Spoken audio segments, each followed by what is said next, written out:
teman-teman, hari ini kita kembali belajar di rumah untuk menghindari penyebaran COVID-19. Plastik merupakan salah satu benda yang sangat dekat dengan kehidupan kita.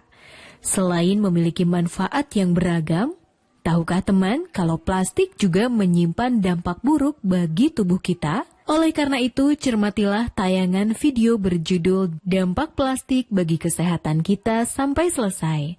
Kemudian, catatlah pertanyaannya. Untuk menjawabnya, kamu dapat berdiskusi dengan orang tua, saudara, atau mencarinya dari berbagai sumber. Plastik merupakan salah satu benda yang sangat dekat dengan kehidupan kita. Mulai dari alat makan minum, alat-alat tulis, hingga smartphone kita. Plastik digunakan secara luas di berbagai bidang. Karena plastik merupakan bahan yang murah dan mudah diproduksi. Tapi cukup kuat dan sangat mudah dibentuk. Nah, selain memiliki manfaat yang beragam, tahukah kalian kalau plastik juga menyimpan dampak buruk bagi tubuh kita? Plastik tidak menimbulkan efek negatif secara langsung bagi tubuh kita jika digunakan sebagaimana mestinya. Contoh, kalian tidak akan mendapat efek negatif dari plastik ketika kalian duduk di atas kursi plastik atau ketika kalian memegang sesuatu yang terbuat dari plastik. Tetapi, ketika bahan penyusun plastik, yaitu rantai polimer dan zat aditifnya masuk ke dalam tubuh, lama-kelamaan akan menimbulkan efek samping yang merugikan tubuh kita. Lah, emang gimana caranya plastik masuk ke dalam tubuh? Kita kan nggak pernah makan plastik. Kita tidak perlu memakan plastik untuk dapat terkontaminasi oleh polimer. Faktanya, apabila kalian tidak sengaja memakan potongan plastik, maka plastik tersebut hanya akan keluar dari sistem pencernaan tanpa sempat dicerna oleh tubuh. Terus, gimana caranya polimer bisa masuk ke dalam tubuh kita? Nah, sebenarnya banyak kebiasaan yang tidak kita sadari membuat plastik mudah mencemari tubuh kita. Contoh yang paling sering, kita membungkus makanan panas dengan plastik yang tidak sesuai. Atau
panah yang berbentuk segitiga.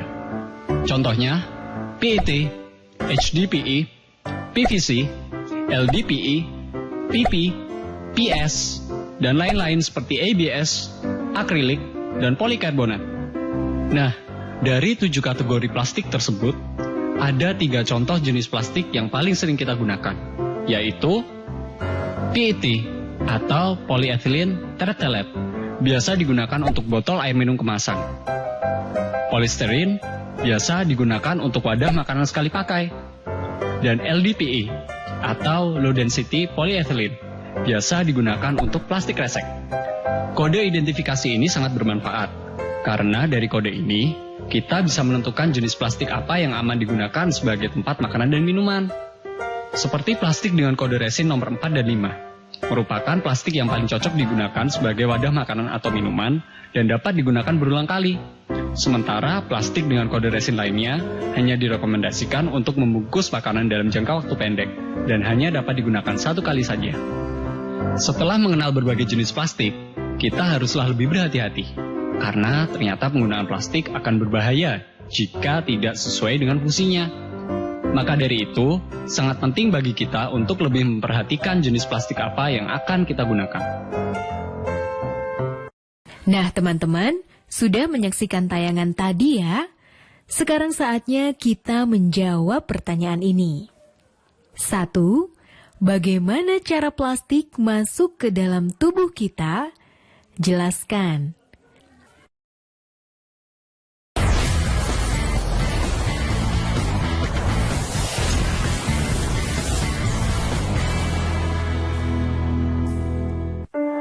Tak ada yang lebih membanggakan dari menjawab keraguan dengan keberhasilan. Aku kan mau jadi pengusaha ikan. Karena kutemukan jurusan dan pelatihan yang kuperlukan.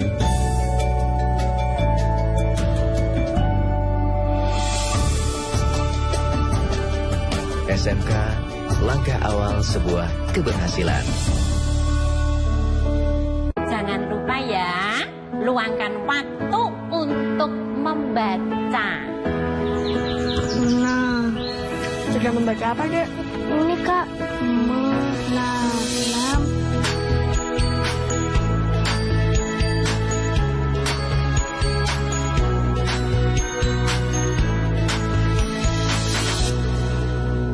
Buku-buku, baca-baca, buku baru.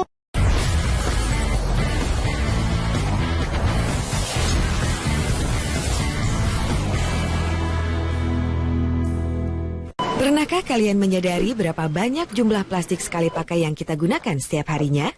Mulai dari tas belanja plastik, sedotan plastik, kemasan makanan dan minuman, serta masih banyak lagi produk berbahan dasar plastik yang lainnya. Lalu, kemanakah semua sampah plastik yang kita gunakan itu berakhir?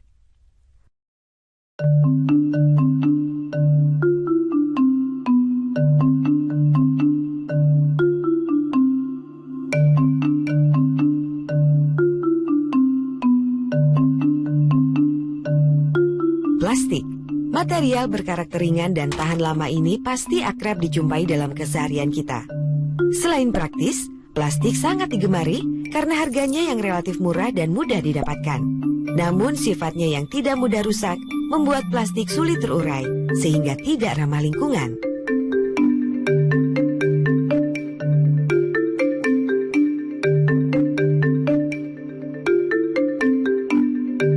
Sebagian plastik berasal dari material alami, seperti minyak bumi dan karet yang dimodifikasi secara kimia.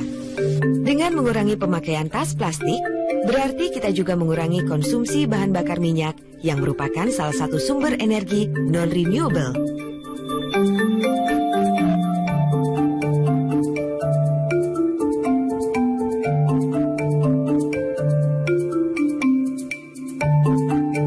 Plastik membutuhkan waktu puluhan hingga ratusan tahun untuk dapat terurai secara alami.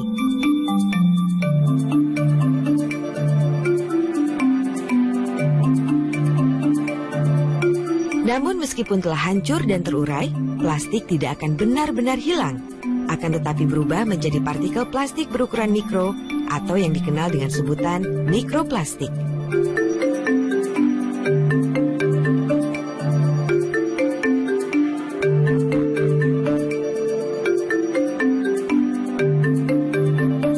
Bisofenol A atau BPA dan phthalates atau DEHP merupakan zat yang terkandung di dalam plastik.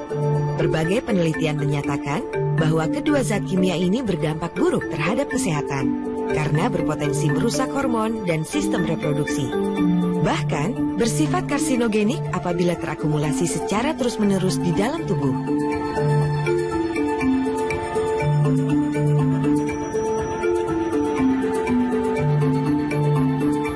Dengan meningkatnya produksi plastik global, jumlah plastik yang terbuang ke laut juga akan jauh lebih besar.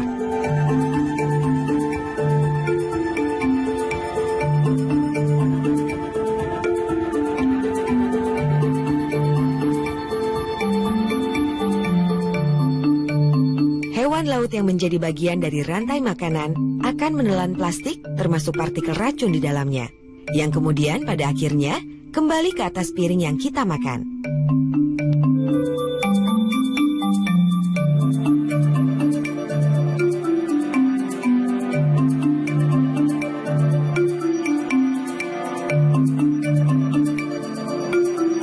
Memang tidak dapat menghentikan masifnya produksi plastik. Karena dibutuhkan peran serta dari semua pihak, termasuk pemerintah selaku pembuat kebijakan. Lalu, apa yang dapat kita lakukan? Semua orang dapat menerapkan prinsip 3R dalam keseharian. Cara termudah adalah dengan mengurangi penggunaan produk plastik sekali pakai. Misalnya mengganti kantong plastik dengan tas belanja.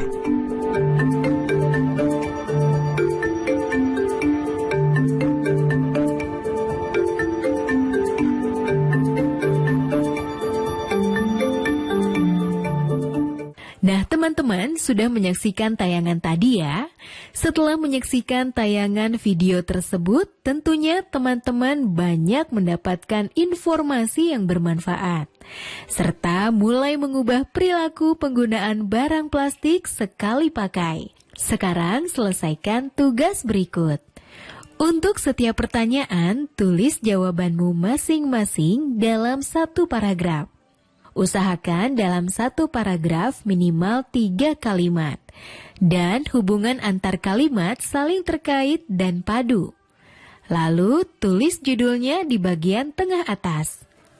Pertanyaannya, bagaimana perilaku dirimu, keluargamu, dan masyarakat di lingkungan sekitar tempat tinggalmu terhadap penggunaan sampah plastik sekali pakai?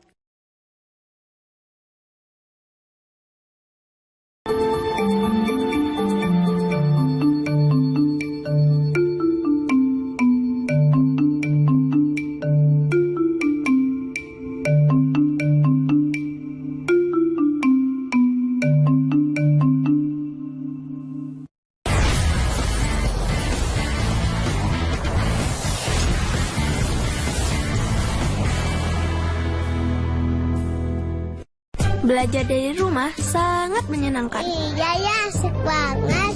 Belajar dari Rumah, sebuah program yang memperluas akses belajar melalui televisi dan untuk seluruh jenjang pendidikan, mulai PAUD hingga pendidikan menengah. Ada pula siaran kebudayaan untuk semua dan pengasuhan anak bagi orang tua dan guru. Saksikan Belajar dari Rumah hanya di TVRI, Senin sampai dengan Jumat, mulai 13 April 2020, mulai pukul 8 waktu Indonesia Barat. Tonton sajian program pembelajaran dan kebudayaan yang bermanfaat, seperti pesan Menteri Pendidikan dan Kebudayaan Republik Indonesia, Bapak Nadiem Makarim berikut ini.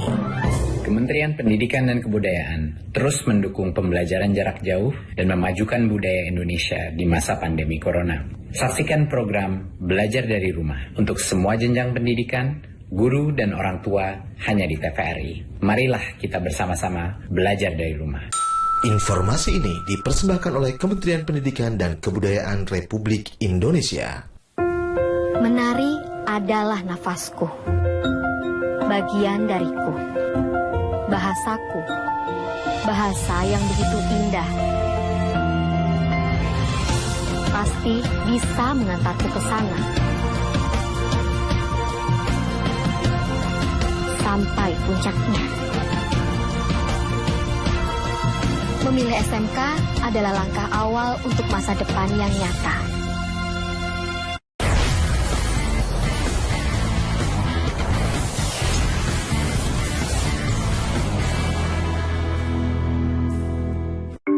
Mungkin jalanan ini terlihat seperti jalanan biasa, tapi siapa sangka kalau aspal yang menyelimuti jalanan ini memiliki kandungan plastik kresek di dalamnya. Aspal plastik terbentang sepanjang 2,5 km di ruas Jalan Poros Bira Bulukumba, sekitar 174 km dari Makassar, Sulawesi Selatan. Lalu, bagaimanakah proses dari kresek hingga menjadi aspal? Awalnya sampah dikumpulkan dari warga sekitar. Limbah plastik lalu dibawa menuju tempat pengolahan sampah terpadu. Pertama, sampah plastik harus bersih dari kotoran dan minyak. Maka itu harus melalui proses pencucian dan pengeringan terlebih dahulu di bak-bak besar ini. Barulah setelah itu, plastik-plastik bersih tersebut dihancurkan menggunakan mesin pencacah hingga menjadi bubur plastik. Karung-karung bubur plastik lalu dibawa ke AMP atau unit produksi campuran beraspal. Disinilah proses pengolahan plastik hingga menjadi aspal. Campuran aspal menggunakan limbah plastik ini sudah kita laksanakan dari tahun anggaran 2018. Hanya 2,5 kilo. Tahun ini panjang 20 kilo. Limbah kresek yang kita manfaatkan untuk campuran aspal yang bisa mengurangi sampah di wilayah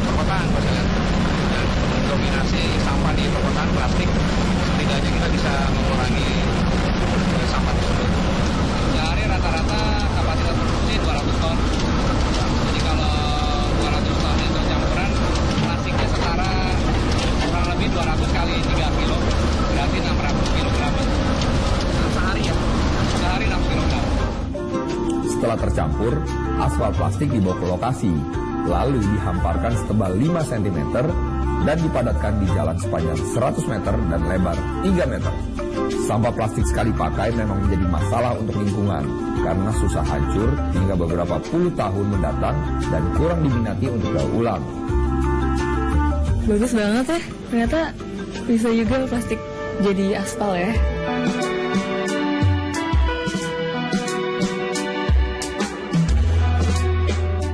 Bagaimana teman-teman? Menarik ya informasi dari tayangan ini? Ternyata kantong plastik bisa dibuat jadi aspal.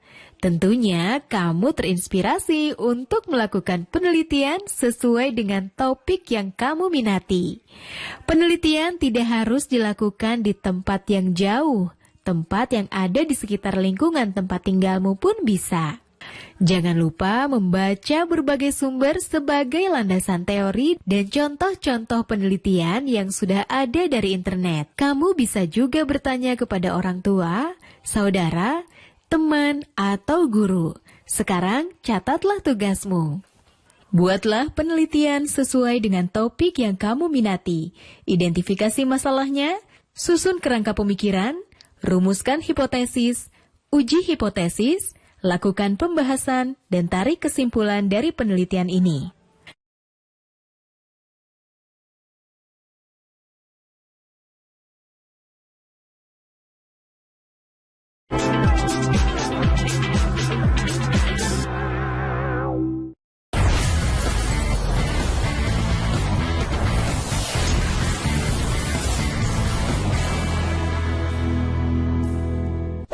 Dalam rangka pemerataan pendidikan, ada 4 jalur penerimaan peserta didik baru. Pertama, jalur zonasi yang mempunyai kuota paling sedikit 50% setiap sekolah yang ditentukan berdasarkan alamat pada kartu keluarga. Kedua, jalur afirmasi untuk siswa keluarga ekonomi kurang mampu, paling sedikit 15% di setiap sekolah. Ketiga, jalur perpindahan tugas orang tua atau wali yang disediakan paling banyak 5% di setiap sekolah. Yang terakhir, jalur prestasi. Jalur ini disediakan di setiap sekolah sebanyak sisa kuota setelah dikurangi jalur zonasi, afirmasi, dan perpindahan orang tua atau wali. Jalur ini ditentukan berdasarkan nilai ujian sekolah atau hasil perlombaan atau penghargaan di bidang akademik maupun non-akademik pada tingkat internasional, tingkat nasional, tingkat provinsi, atau tingkat kabupaten atau kota.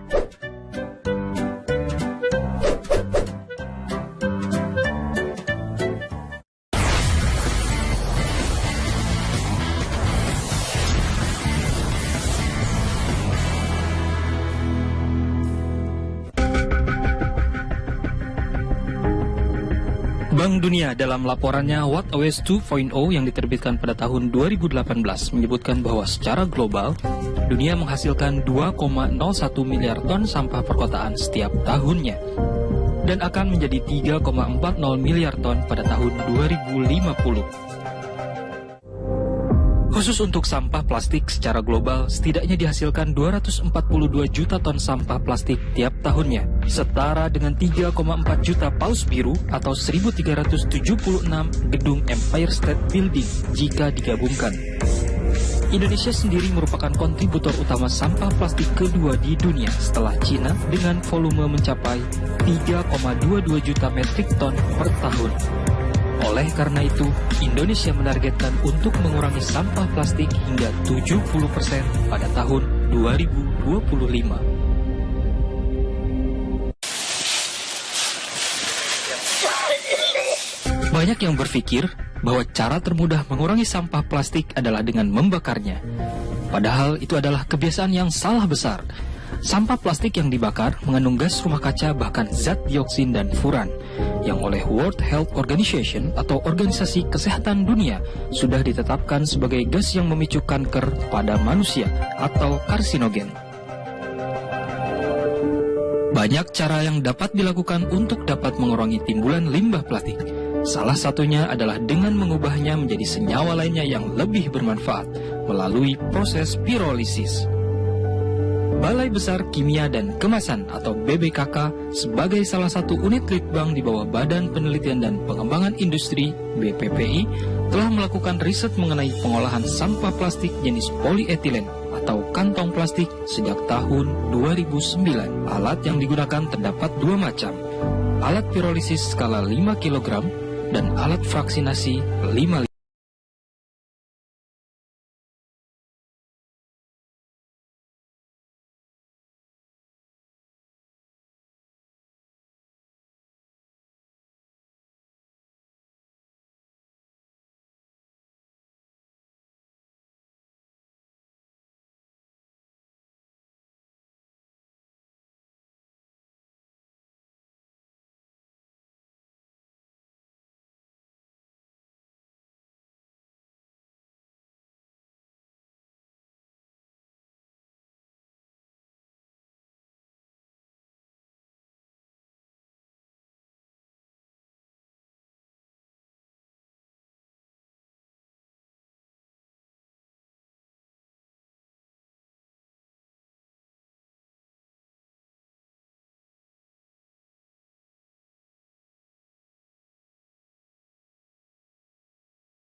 Berubah terkondensasi menjadi cair, itu bisa digunakan menjadi bahan bakar gas, bisa digunakan untuk menyalakan kompor ataupun sistem pemanas lainnya.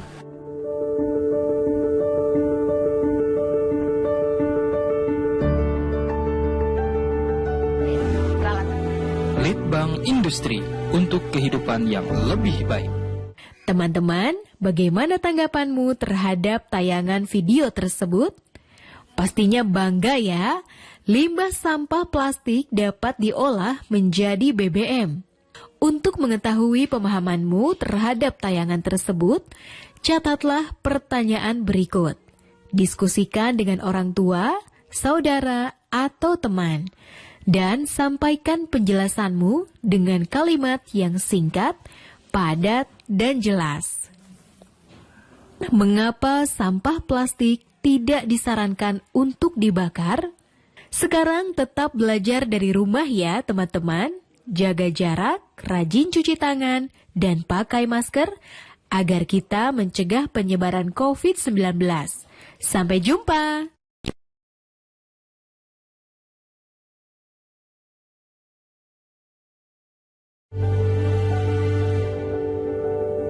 Yuk bantu Kemendikbud menjadikan program belajar dari rumah di TVRI lebih baik dan menyenangkan untuk kamu.